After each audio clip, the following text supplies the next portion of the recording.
Hello mga kabibig! Welcome back sa ating bagong YouTube channel. Ito ang pinakamaingay na YouTuber sa lahat ng YouTube.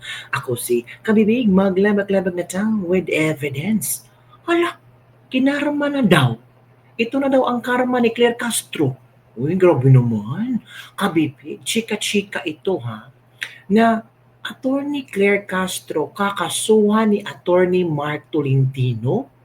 Nako po! Halaka! Totoo kaya ito kabibig? Kasi si Attorney Mark Tolentino ay nag-post sa kanyang Facebook fan page. I-share ko sa inyo kabibig ha, baka sabihin nyo naman gawa-gawa ko to.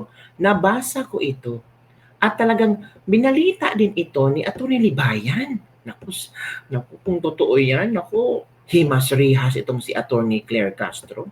Ito ang nabasa natin kabibig. Kita nyo na ba dyan? Silakihan natin. Yan kabibig o basahin natin ha. In few weeks, we are filing criminal. Criminal talaga no? We are filing criminal, administrative, and civil charges against a government employee who forgot that public office is a public trust, not a personal kingdom. Oh, sabi nito ni Mark, sabi niya, oy, ikaw, na filingero, na feeling mo ang gobyerno ay parang kaharian mo.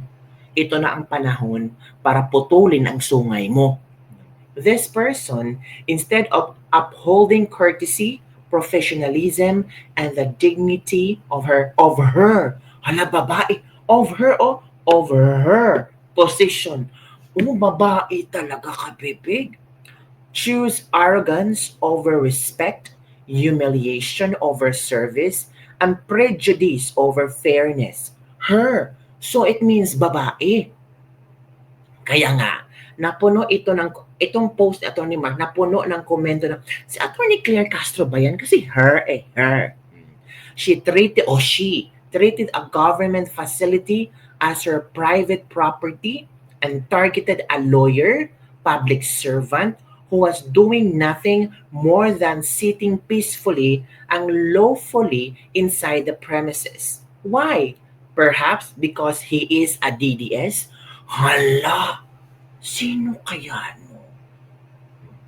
If political bias has now become an excuse to trample on rights and disregard the law, then it is time to remind every public servant the law protects the citizen, not the ego of the officer.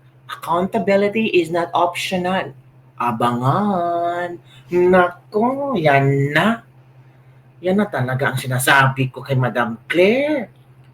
Hindi pa naman sure ko si Madam Claire ha. Hindi pa sure kung si Madam Claire ang kakasuhan na Atty. Mark. Hala, kakapipig. Sa palagay niyo, sino kaya kapipig, no? Ako, maghintay-hintay tayo this week, next week. Sabi, meron naman ditong video na kung saan itong bangayan, hindi man bangayan, itong mali-maling impormasyon na i-share ni Atty. Claire Castro, parang niluto siya ng kanyang sariling mantika. O ito kabibig ha, makinig tayo kabibig. Ito. Meron po tayo nabalitaan at sinaitiro sa akin na meron daw na balak ang Vice Presidente na pumunta sa Kuwait, no? Sa Kuwait ng August 8. Pero as we speak, wala pa pong na request for travel authority ang Vice Presidente kasi nasabi pag Pumunta ka daw ng travel authority. Anong katulong ba? Sorry ma'am. Niyato daw ko Kuwait without travel authority. Kinsa lang sudi po. Pumunta daw ako ng Kuwait without travel authority, sabi ni Castro, Claire Castro. Well, sila naman yung lagi nagsasabi no na huwag mag-propagate ng fake news and misinformation. Although wala bigyo ko kanong giunsa niya pagsulti ma'am. Giunsa niya pagsulti. Basta mo ayos na. Allegedly. Okay, so alleged lang ni siya ma'am no, wala tay video recording, statements at all. Nagikan yun sa iya ha. And then isulti siya nga iya to. Okay, sige. Gusto lang ako karoon, ma'am, kaya wala maguna ako nakita. So, yes. So, ang Office of the President and ang PCO, sila man ang pirmi na nagasulti, no, nga dapat dili ta mag-propagate o misinformation and fake news, and there's no truth at all nga niya to cooperate without a travel authority. So, I guess, isa na naman yon sa ginagawa ng Office of the President na yung ilihis ang usapan sa kung ano ang totoong nangyayari sa ating bayan. So kahapon, nakita natin na unfavorable sa administration ang desisyon ng Senate of the Philippines. So gumawa na naman sila ng kwento na umalis ako ng bansa ng walang travel authority para doon na naman matutok yung atensyon ng mga tao and matuloy na naman yung lagi nilang paninira sa akin. Ang sinasabi ko nga, ang tawag dyan is political scapegoating. TVP po papuntang Netherlands. Sino po yung nakapag-clearance to travel po ba siya? Hindi po namin alam kung nakapag-clearance siya. Madalas naman po yata siyang umalis ng walang clearance. Hindi ko po, Mayroon bang intindihin yun? Pero never ko sinabi na siya without travel authority. My gosh, bakit? She's VP, Vice President siya. Kahit siyang magtalokbong katulad ng ginawa sa Germany. Nakikilala siya. And we cannot travel without travel authority. Dapat yun naisip na ni VP Sara na hindi ko pwedeng sabihin yun. Hindi siya pwedeng magbiyahe na walang travel authority. Kahit personal trip yan. Alam niyo dapat yun. Kaya para sabihin ko na nagbiyahe siya ng Kuwait, walang travel authority. That's baloney. Oh, hala ka mga kabibi. Kaya pala, dito sa post ni Attorney Mark, meron siyang may mga komento ng mga netizen. Ito ang komento ng mga netizen kabibig ha. Basahin natin ha. I-share ko muna yung ito. Ito yung post Attorney Mark. Kita nyo naman dyan. Kita nyo ba? Yan ang post ni Attorney Mark mga kabibig. So basahin natin ang komento ng mga netizen. Public office is a public trust. Hindi na inalam yan ng mga Filipino boss. Dahil halos lahat ng pampublikong ahensya ng Pilipinas na may namumuno ay mga hindi mo mapagkakatiwalaan. Ngayon, andyan kayo sa nahandang tumindig at manindigan para sa kapakanan ng mga mamayang Pilipino ay unahin nyo ang mga matataas na pinuno ng bansa ngayon at ng mga nakaraang administrasyon.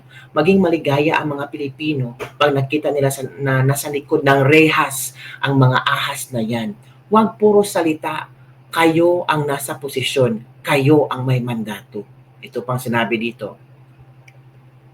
Attorney Mark, hindi ako DDS, hindi ako BBM. Gusto ko lang ng fair sa lahat. Baka kastiguhin na naman tayo ng Diyos nito. Baka yung the big one, darating imbes hindi, please magbalik na tayo ng Diyos. Ito pa. Sino yan? Si Attorney Claire Castro. Ito Sino yan? Si Attorney Claire Castro natin yan? Sampulan na natin yan.